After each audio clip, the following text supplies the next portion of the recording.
अस्सलामुअलैकुम, welcome back to our channel. आज की वीडियो में हम डिस्कस करेंगे मास स्पेक्ट्रोमीटर के बारे में, उसके बेसिक प्रिंसिपल के बारे में। देन उसके अलावा हम इसकी जो डिफरेंट आयनाइजेशन टेक्निक्स वगैरह जो पूरे का पूरा मास स्पेक्ट्रोमीट्री प्रोसेस है उसको डिस्कस करेंगे। तो अगर आप चैनल पर नहीं हो तो चैनल को सब्सक्राइब लाजमी कर दीजिएगा और बेल आइकॉन भी दबा दीजिएगा। तो मास स्पेक्ट्रोमीटर हमारे पास बेसिकली एक एनालिटिकल इंस्ट्रूमेंट है जो मेजर करता है मास टू चार्ज रेशो आयंस की, ठीक है, ताकि हम आइडेंटिफाई कर सकें और उसके अलावा क्वांटिफाई कर सकें केमिकल कंपाउंड्स को किसी भी सैंपल के अंदर। और हमारे पास जो बेसिक कंपोनेंट्स होते हैं मास स्पेक्ट्रोमीटर के, उनके अंदर हमारे पास आता है डिफरेंट जो है वो चैम्बर्स वगैरह जो है वो इंट्रोड्यूस होते हैं। बेसिक प्रिंसिपल है हमारे पास जो ऑपरेट करता है इस प्रिंसिपल के ऊपर कि जो आयंस जो हमारे पास है ना उनको हम सॉर्ट आउट भी कर सकते हैं और आइडेंटिफाई भी कर सकते हैं उनकी charge mass to charge ratio की बेस के ऊपर। और इस प्रोसेस के अंदर हमारे पास इन्वॉल्व होती है आयनाइजेशन सैंपल की, और जो आयनाइजेशन के बाद आयंस बनेंगे उनकी सेपरेशन उनकी मास टू चार्ज रेशो के लिहाज से, और फिर उनके लिहाज से डिटेक्शन उन आयंस की, ताकि हमारे पास एक मास स्पेक्ट्रम जो है वो प्रोड्यूस हो और उस मास स्पेक्ट्रम से हमें एक वैल्यूएबल इंफॉर्मेशन मिले मॉलिक्यूलर कंपोजिशन के बारे में जो भी सैंपल हम यूज़ करते हैं। तो प्रिंसिपल के बाद इसकी इंस्ट्रूमेंटेशन के बारे में हम डिस्कस करेंगे। इंस्ट्रूमेंटेशन के अंदर हमारे पास जो है वो दो तरह की चीज़ें आती हैं। एक आता आयनाइजेशन सोर्स। सबसे पहले आयनाइजेशन सोर्स के अंदर हमारे पास जो है इसको हम डिटेल से बाद में डिस्कस करेंगे। तो आयनाइजेशन सोर्स के अंदर हमारे पास जो है वो ये इलेक्ट्रॉन आयनाइजेशन हो सकती है, इलेक्ट्रोस्प्रे आयनाइजेशन हो सकती है, और मैट्रिक असिस्टेड जो है वो लेज़र डिसॉर्प्शन हो सकती है। इसके अलावा भी जो है वो इसकी टाइप्स मौजूद हैं, केमिकल आयनाइजेशन वगैरह। उसके अलावा जब आयनाइज हो गया उसके बाद मास एनालाइज़र होता है। मास एनालाइज़र के अंदर क्वाड्रुपोल है जिसके अंदर हमारे पास 4 पैरेलल रॉड्स होते हैं जो हमें selective mass to charge ratio के लिहाज से जो हमें चाहिए ना आयंस उनको गुजरने की इजाज़त देते हैं। उसके अलावा ये हमारे पास है टाइम ऑफ लाइट जो है वो डिस्टेंस हमने एक आयन लेता है जो ट्रैवल करने के अंदर उसके लिहाज से। देन उसके अलावा आयन ट्रैप होता है जिसके अंदर हमारे पास कैप्चर करते हैं, रिलीज़ करते हैं आयंस को उनके मास के लिहाज से। एक 3D हमारे पास जो है वो ट्रैपिंग फील्ड का जो प्रोसेस होता है।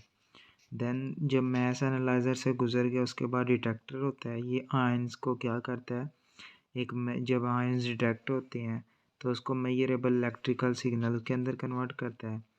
कॉमन डिटेक्टर्स के अंदर हमारे पास इलेक्ट्रॉन मल्टीप्लायर्स और माइक्रो चैनल प्लेट्स वगैरह जो हैं वो लगी होती हैं। तो जब ये डिटेक्टर से डिटेक्ट हो गया उसके बाद हमारा जो नेक्स्ट इसके इंस्ट्रूमेंट है वो है, ये क्या करता है, प्रोसेस करता है और एनालाइज करता है उन आयंस के सिग्नल को डिटेक्टर से, और फिर हमारे पास जनरेट करता है एक मास स्पेक्ट्रम को जो डिस्प्ले होता है जो हमें अबंडेंस और different mass to charge ratio के लिहाज से। इसके अंदर वैक्यूम सिस्टम भी होता है जो एक मेंटेन करता है एक वैक्यूम को, ताकि हमारे पास जो है वो आयन को फैसिलिटेट करे मूवमेंट के without collision with gas molecule, ताकि गैस मालिक्यूल्स के साथ इसका कोलिजन ना हो। और लास्ट वन हमारे पास एनालाइज़र कंट्रोलर और डाटा एनालिसिस सॉफ्टवेयर। इसके थ्रू जो है वो हम पूरा का पूरा जो है वो कंट्रोल करते हैं। ये अनेबल करता है हमारे पास कंट्रोल ऑफ इंस्ट्रूमेंट पैरामीटर्स। उसके अलावा फैसिलिटेट करता है डाटा एनालिसिस को, की इंटरप्रिटेशन को, रिपोर्टिंग को। उसके अलावा मास स्पेक्ट्रोमीटर एक वर्सटाइल एनालिटिकल टेक्निक है, ठीक है। इसकी एप्लीकेशन केमिस्ट्री के अंदर भी हैं, बायोलॉजी के अंदर भी हैं, इन्वायरमेंटल साइंस के अंदर भी हैं और वेरियस अदर फील्ड्स के अंदर, क्योंकि जो इसकी एबिलिटी है ना कि ये डिटेल इंफॉर्मेशन देती है कंपोजिशन और स्ट्रक्चर ऑफ मॉलिक्यूल्स के बारे में, इसकी वजह से ये हमारे पास वर्सेटाइल जो है वो एक टेक्निक है। स्पेक्ट्रोमेट्री के अंदर हमारे पास डिफरेंट जो है वो आयनाइजेशन टेक्निक्स होती हैं जिनको हम डिस्कस करेंगे। सबसे पहले इलेक्ट्रॉन आयनाइजेशन। इस तकनीक के अंदर हमारे पास इन्वॉल्व होती है एक बम्बार्डिंग होती है एक सैंपल की हाई एनर्जी इलेक्ट्रॉन्स के साथ, और उन इलेक्ट्रॉन की जो एनर्जी होती है ना वो यूजुअली 70 to 150 इलेक्ट्रॉन वोल्ट होती है। और जब वो इलेक्ट्रॉन टकराते हैं ना हाई स्पीड वाले हाई एनर्जी वाले उनके साथ सैंपल के साथ, तो उसके नतीजे में हमारे पास जो है वो पॉजिटिवली चार्ज आयन की फॉर्मेशन होती है। इलेक्ट्रॉन इम्पैक्ट के थ्रू इलेक्ट्रॉन को नॉकआउट कर देते हैं वो। और इसको कॉमनली यूज़ किया जाता है GCMS यानी कि gas chromatography and mess spectrometer. और ये एक हमारे पास फ्रैगमेंटेशन पैटर्न जो है वो देती है हमें। नंबर पे हमारी है केमिकल आयनाइजेशन। केमिकल आयनाइजेशन के अंदर सैंपल जो होता है वो आयनाइज होता है। एक रिएक्शन होता है उसका रिएजेंट गैस या केमिकल के साथ उसके मॉलिक्यूल्स के साथ एक लो एनर्जी इन्वायरमेंट के अंदर, और इस रिज़ल्ट के अंदर हमारे पास एक प्रोटोनेटेड या डी प्रोटोनेटेड आयंस बनते हैं जो हमें केमिकल आयनाइजेशन को यूज़फुल बनाते हैं स्टडिंग मॉलिक्यूलर स्ट्रक्चर। इसको हम कंजक्शन के अंदर यूज़ करते हैं, जिस तरह गैसेस हो गई ना मीथेन या आइसोब्यूटेन, इन जो गैसेस को हम यूज़ करते हैं। देन उसके बाद फील्ड आयनाइजेशन। ये इन्वॉल्व करती है कि हम इसके अंदर क्या करते हैं, जिस तरह हमने उसके अंदर केमिकल आयनाइजेशन के अंदर रिएजेंट गैस यूज़ की, इलेक्ट्रॉन आयनाइजेशन के अंदर इलेक्ट्रॉन यूज़ किए, तो फील्ड आयनाइजेशन के अंदर हम एक स्ट्रॉन्ग इलेक्ट्रिक फील्ड को अप्लाई करेंगे जो हमें कॉज करेगा आयनाइजेशन की एटम्स या मॉलिक्यूल्स की एक tip of a sharp electrode. ये तकनीक सेंसिटिव है और यूज़ की जाती है स्मॉल इनऑर्गेनिक मॉलिक्यूल्स के एनालिसिस के लिए। हाउएवर हमारे पास हाई वैक्यूम कंडीशन चाहिए होती हैं और ये हमारे पास इतनी वाइडली यूज़ नहीं की जाती जिस तरह दूसरी जो आयनाइजेशन टेक्निक्स हैं हम यूज़ करते हैं। फील्ड आयनाइजेशन के बाद हमारी आती है FAFD फास्ट एटम बम्बार्डमेंट। एक ऐसी तकनीक है जो यूज़ की जाती है हमारे पास, इसके अंदर एक बीम होती है हाई वेलोसिटी न्यूट्रल एटम्स की जो आयनाइज करती है हमारे पास सैंपल को। तो ये ऑफन अप्लाइड की जाती है लार्ज और थर्मली लेबाइल जो मालिक्यूल्स होते हैं ना, जिस तरह पेप्टाइड्स आ गए बायो मालिक्यूल्स आ गए, उनके अंदर यूज़ किया जाता है। और इसकी जो कंजक्शन होती है वो सिम्स के अंदर सेकेंडरी आयन मैस स्पेक्ट्रोमेट्री जो है ना इसके साथ कंजक्शन होती है।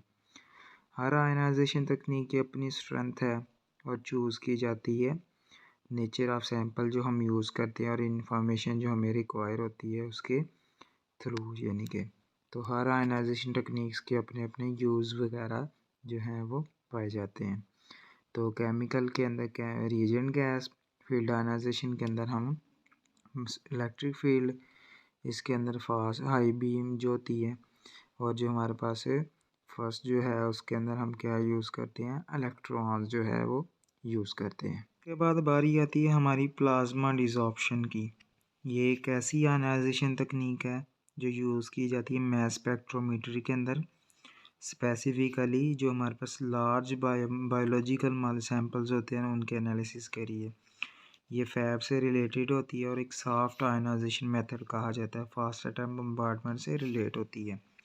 प्लाज्मा डिसॉर्प्शन के अंदर सबसे पहले सैंपल की प्रिपरेशन होती है, और वो सैंपल किस तरह प्रिपेयर किया जाता है, एक वोलाटाइल मैट्रिक्स होता है जिसके जो हमें आर्गॉन या जीनॉन वगैरह होता है, ठीक है। तो उसके बाद आयनाइजेशन होती है, जो सैंपल मैट्रिक्स होता है ना उसके ऊपर बम्बार्डमेंट की जाती है हाई एनर्जी फोकस के जो लेज़र की जो पल्सेस होती हैं या बीम होती हैं एटम्स की, जिसके नतीजे में डिसॉर्प्शन या आयनाइजेशन होती है। तो सैंपल के प्रिपरेशन के बाद जब आयनाइजेशन होगी फिर आयंस बनेंगे। पॉजिटिव आयंस जो है उस फॉर्मेशन को हम सॉफ्ट कहते हैं। इसकी फॉर्मेशन को क्योंकि ये मिनिमाइज करती है फ्रैगमेंटेशन को और प्रिजर्विंग करती है इंटेग्रिटी ऑफ लार्ज बायोमॉलिक्यूल्स।